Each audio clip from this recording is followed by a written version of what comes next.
Would you say that the Dagestanis are running one of the most powerful dynasties MMA has ever seen, bar the Brazilians? It's pretty fucking strong, and part of that is because even though with the now here's the thing, Dagestanis are not as sambo as you think. They're heavily invested in wrestling. So when you see a Khabib and an Islam, and they use shit tons of wrestling. Not nearly as much sambo as you think. Sambo, when you look at it at the highest levels, there's a lot of, it's really more judo centric, because there's a way of winning in sambo. If you throw a guy while you're on the feet, if you link into him and throw him, and you remain standing and you throw them straight to their back, that is called total victory or something like that. That sounds dicey. Total victory. Yeah, or Mortal Kombat. But you throw them to their back, and that's it. Match is over. That's basically the equivalent of a judo ippon. But if you throw them and you land on the floor as well, then it's not a total victory. It keeps going. But Sambo's got like 10 seconds on the floor. And if you watch high-level Sambo, they cross their arms and cross their feet, and they tuck, and they just sit on the floor and try not to allow you to do anything. And then if you can't get in on them, stands up.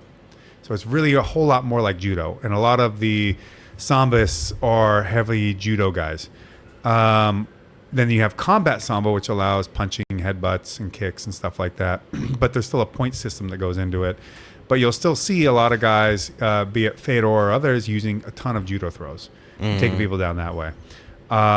Whereas catch as catch can is really more akin to folk style or, say, collegiate style American wrestling, because collegiate, aka folk style, is 100% directly derived from catch wrestling, because most styles back in the day didn't really allow the fight to continue, the match to continue on the floor in the same way that catch did. Yeah. Kushti did in India and then northern India, which then became Pakistan. You had Iran. You had a few other places. You had Turkish oil wrestling, which allowed wrestling on the ground as well as on the feet.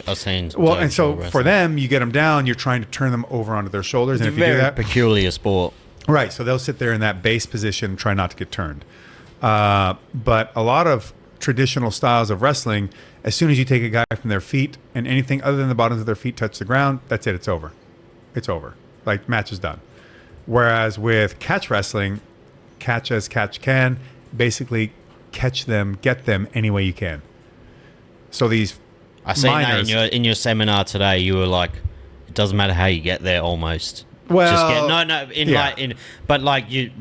don't want to give too much away about your seminar, but you were talking about posts. You don't want to be fancy. Just get rid of the fucking post. Well, yeah, and that was because I was trying to take a concept and deliver it across a class of varying degrees of experience and capability. That was one of the best seminars I've seen. Well, thank you. And to do so, I felt like the best way to approach that was to think about it more of playing games and delivering concepts than it was about drilling. Yeah, specific drilling or technical technique work, because I couldn't know where everybody was at. I mean, we had one kid today, he's probably like 30 years old, who pretty raw, but very physical and very athletic.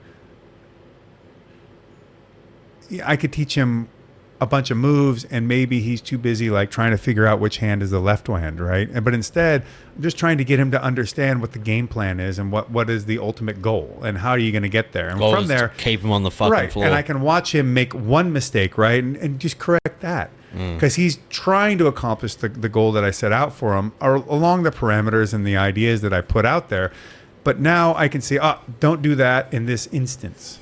And not sit back and say, don't do that ever, or try to create really hard lines in terms of his approach towards it, but instead keep him more on the path of accomplishing the goal and less on the path of technically put your arm here at this time and then do this. And then if they do that, it's just a whole lot more for a person to try and digest and to keep into the forefront of their mind. I imagine gyms back when you were training, the training was very different. Or has your training always been measured Matt Hume was a very scientific type trainer. ahead of his time? Eric Paulson is like a walking, talking encyclopedia of martial arts. And I Yeah. mean, like, if you asked him, how do you like armbar a guy? You do it this way.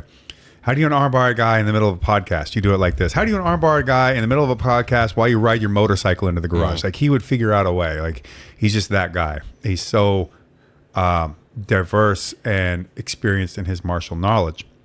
But even then, back in the day with Matt, I mean, fuck, man, one of my first earliest memories of sparring with Matt, and we were doing a Thai clinch drill, and he plows a knee into me and drops me, and I'm like, well, that sucked, but okay, fuck, I'm just gonna try and recover here. And Matt just keeps kneeing me, get up, get up, get up.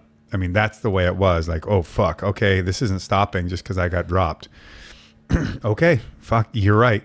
Get up. And building that kind of resilience into somebody to where if you can keep going, you better fucking keep going. Tough love. Yeah.